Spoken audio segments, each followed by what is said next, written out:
do arcabouço fiscal, esse valor acabou também sendo um pouco esvaziado. Então, o ministro Fernando Haddad, a equipe econômica, tem trabalhado com uma outra perspectiva de valor. E é importante a gente ressaltar, né, justamente essa situação, porque com essa nova redação, já no ano que vem, esse valor ele vai ser utilizado. Até porque a apresentação da Lei de Diretrizes Orçamentárias no mês de agosto tem que levar em consideração a variação da inflação nos últimos 12 meses anteriores, né, finalizados no mês de junho, ou seja, até o meio do ano, agora de 2023, vai ser contabilizada a inflação, vai ver o tanto de gasto público que foi tido, o tanto de receita que foi aferida, vai fazer toda a conta referente ao arcabouço fiscal e aí vai ser apresentado na Lei de Diretrizes Orçamentárias do ano que vem. O que se espera, Paula, e isso é o que o governo está contando muito, é que toda essa conta seja suficiente para que o déficit público seja zerado no ano que vem e a partir de 2025 comece a ter um superávit primário.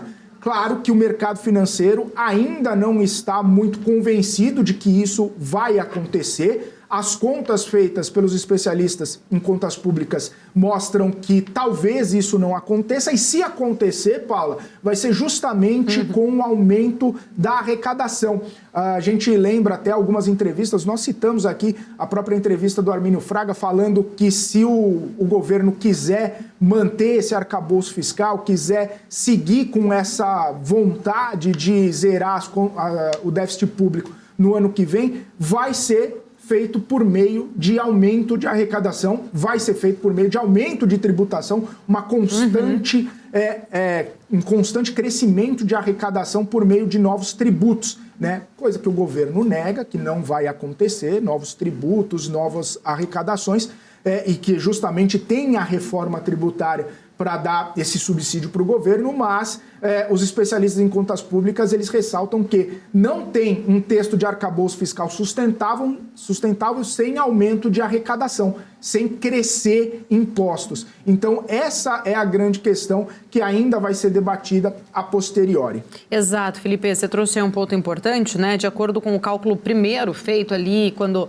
foram apresentadas, né, os números, principalmente em relação à LDO, que seria entregar ali uma meta zero no ano que vem, principalmente, precisaria ali no cálculo de 155 bilhões de reais de receita, mas isso foi antes, na verdade, de trazer o texto do arcabouço fiscal. Muitos especialistas acreditam que depois ali, né, do texto, do projeto em si do arcabouço fiscal, que acabou retirando algumas dessas despesas, inclusive, né, ali das obrigações do governo em si, essa conta pode chegar a 200 bilhões, né, refletindo, então, com o arcabouço, o governo precisaria pelo menos de 200 bilhões de reais para ficar, então, no 0 a 0 no ano que vem. O grande desafio, acho que maior, é entender aí, realmente traçar essa trajetória justamente das metas, entender na arrecadação da onde realmente virá, já que o governo garante que não vai ter aí um aumento na parte da tributação, né? Ainda se precisa de uma reforma tributária ser votada e ser discutida,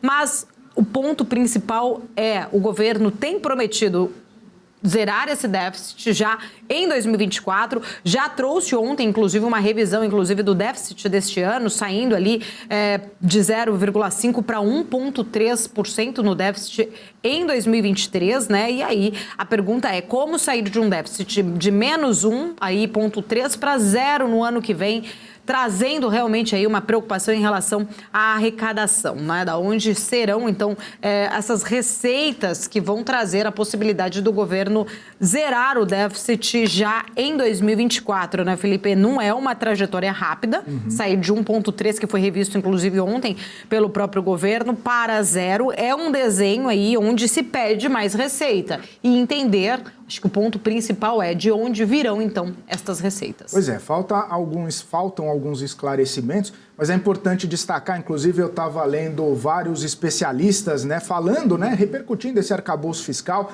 até mesmo o Felipe Salto, que hoje está na Warren Rena, ele que foi do Instituto Fiscal Independente do Senado, né, especialista em contas públicas, ele diz que o texto, né, levado ao plenário da Câmara dos Deputados ontem, ele está na direção correta, né? Ele está bom de uma forma geral, ainda depende muito das receitas, como a gente está falando bastante aqui, mas ele indica uma direção, Paula, e isso acaba sendo mais importante.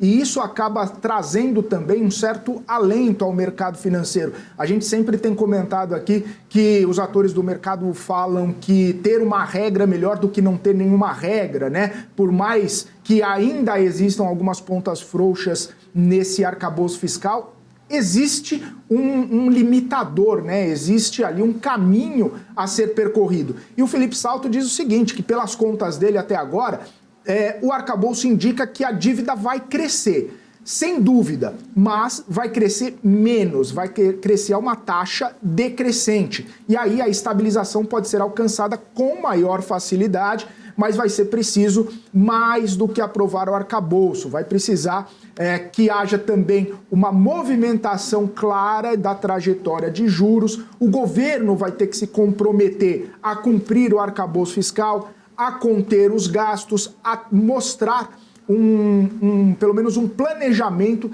de corte de gastos, ou seja, é um ambiente econômico que vai ter que ser colocado ali para que o arcabouço fiscal dê certo, para que o governo possa comemorar toda essa melhora no ambiente econômico por causa do arcabouço fiscal. Enfim, falando do arcabouço fiscal, Paula, a gente lembra, né, que o presidente da Câmara, ele comemorou bastante a aprovação. A gente sabe, né, que o Arthur Lira esteve umbilicalmente ligado em todo esse diálogo, costurando apoio, costurando acordos. Inclusive, muitos analistas dizem que foi uma vitória pessoal do Arthur Lira, essa aprovação gigante que teve, com 372 votos a favor, inclusive maior até do que o de regime de urgência, que foram 367 votos. Então, toda essa costura do Arthur Lira, presidente da Câmara, juntamente com o relator, deputado Cláudio Cajado, integrantes do governo, enfim, toda essa costura acabou propiciando a aprovação do arcabouço fiscal e Arthur Lira comemorou, né, essa aprovação. Vamos ouvir, então, o presidente da Câmara, Arthur Lira, sobre a aprovação do arcabouço fiscal. Nós fizemos diversas rodadas, o relator percorreu todas as bancadas e se confirmou que era importante. Um texto equilibrado, um texto do meio, um texto que dá previsibilidade, vai manter segurança jurídica, aperta quando é necessário, olha para as possibilidades de termos investimentos da ordem de 70% quando as metas forem cumpridas, de 50% quando não forem. E a gente pensa que a votação dos destaques para amanhã também terão o mesmo enredo, terá o mesmo final. Um equilíbrio no plenário, discussão com posições divergentes em alguns assuntos, mas com a concretude de que a Câmara evoluiu, tem evoluído, o Senado fará o seu papel com relação a essa matéria que é importante para que a gente tenha um clima mais satisfatório na economia, que a gente possa ter acesso a um juro menor, com previsibilidade no que o Brasil vai, para onde vai, de que maneira vai. Bom, e ainda o presidente da Câmara, Arthur Lira, ele afirmou que a votação expressiva, né, como a gente viu aí, a favor do texto do arcabouço fiscal, ela não deve ser vista como um termômetro da base do governo. Ele destacou realmente ali a importância de trabalhar para concretizar, então, os avanços no poder legislativo. Arthur Lira ainda ressaltou que o apoio do governo está condicionado a matérias que tenham ali uma clara maioria e que, né, ali especificamente visitar temas votados nos últimos anos, sem essa maioria não vai contar com o respaldo da base governista. Ele acabou enfatizando que tanto a reforma tributária quanto o arcabouço fiscal são pautas, não são pautas ali de governo, né? Mas são pautas do país como um todo. Acho que um ponto muito importante, né, Felipe, ressaltar exatamente essa questão que o próprio Lira deixou muito claro, apesar da ala do governo, eu estou até lendo aqui agora que o próprio Fernando Haddad disse que este placar da votação do arcabouço foi muito expressivo, expressivo, que dá muita confiança ao governo, principalmente ao andamento da própria reforma tributária, que é uma outra tarefa a ser cumprida. O ministro afirma aí que acredita, né, que confia que o marco do arcabouço fiscal e a reforma tributária vão colocar o país em outro patamar pelo crescimento. Vai muito ali em linha o que o Lira trouxe de destaque, é que essas são pautas do país e não pautas do governo, são pautas que vão permanecer aí para os próximos governos, inclusive, né, até então. E para o Lira, vale trazer ali uma leitura, né, posicionamento, inclusive, para o próprio sinalização do governo, que essa votação expressiva não significa, na verdade, um grande apoio, uma base sólida do governo atual. Até porque aquelas outras pautas que o próprio governo colocou como reversão, vamos dizer assim, teve a questão do marco do saneamento, a própria possibilidade ali de trazer uma reversão em relação à privatização de Eletrobras, essas pautas ali mostraram exatamente que não devem ser mexidas. A Câmara não deve mexer, nem a Câmara, nem o Senado. Inclusive, está parado lá no Senado a questão do marco do saneamento, está meio que, né, parado ali naquele momento. Havia uma expectativa que talvez ali o Senado pudesse reverter a decisão anterior da Câmara. O próprio Pacheco já sinalizou que pautas que já foram votadas, elas realmente não trazem uma possibilidade de alteração. Então, essa votação especificamente,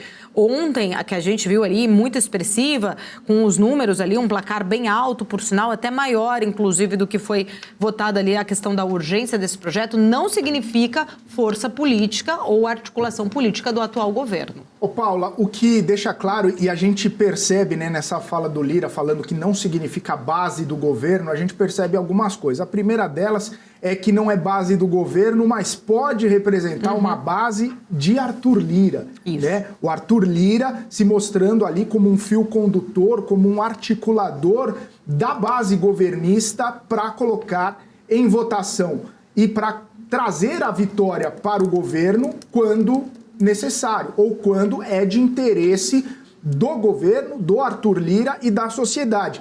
A gente viu essa situação, você mesma citou, na questão do marco do saneamento, o Lira articulando para não reverter o marco do saneamento. Então o governo teve uma derrota acachapante na questão que já tinha sido determinada pelo Congresso Nacional. Agora, quando foi um texto construído, né, a várias mãos, né, seja pela Câmara, pelo Senado, pelos líderes das bancadas, pela equipe econômica, pelo governo, pela própria sociedade como um todo, isso acabou trazendo, né, um protagonismo cada vez maior do presidente da Câmara, Arthur Lira. Esse é um ponto, mostrando que o Lira, quando criou aquele grupão lá, quando criou aquele movimento, né, de mais de 170 deputados, ele trouxe para ele esse protagonismo.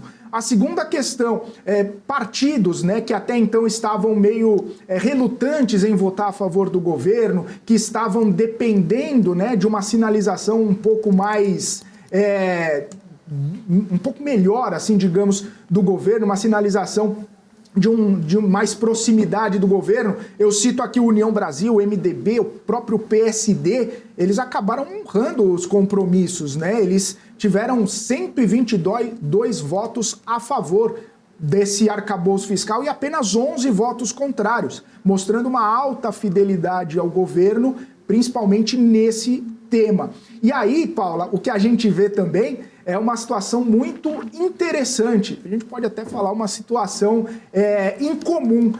Partidos de oposição votando a favor do governo, a favor do próprio arcabouço fiscal. Olha só, o PL, né, do próprio ex-presidente Jair Bolsonaro, de Valdemar Costa Neto, o PL deu 30 votos a favor do arcabouço fiscal. São 100 deputados, né, 99 parlamentares, perdão, praticamente um terço de todos os deputados do PL votaram a favor dessa matéria do governo.